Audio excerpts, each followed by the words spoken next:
Pro Messenger'dan siz uchun navbatdagi layfhack. Hozir men sizlarga Pro Messenger'dan foydalanib, qanday qilib tahrirlangan xabarlarni saqlab qolishni o'rgataman. Tahrirlangan xabarlar shundan iboratki, sizga biror bir do'stingiz yoki tanishingiz xabar yozib, keyin yozgan xabarni o'chirishi yoki o'zgartirishi mumkin.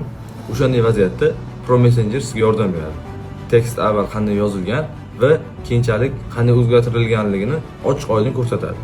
Bilasizlar, hisob-kitob bo'ladi hammada yoki muhim gaplar bo'ladi aytilgan, ularni saqlab qolish kerak bo'ladi.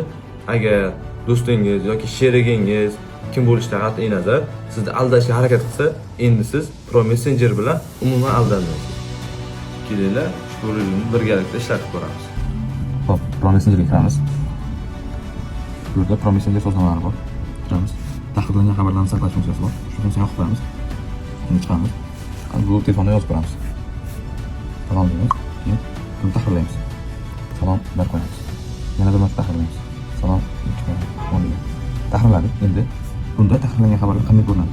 Bosamiz. Tarix degan narsa bor. Tarixni bossak, avval salom 1 tahrirlangan, mana 11:45 da salom edi. Keyin salom 1 tahrirlandi. Hozir salom 2. Agar bu yerdan buni salom 3 qilsak, yana bu yerda salom 3 tahrirlanadi. Yana tarixni bosasak, barcha tahrirlanganlarning sanasi aniq vaqti bo'yicha ko'rsatilib turadi.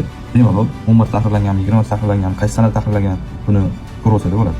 Qulay, oson va tez.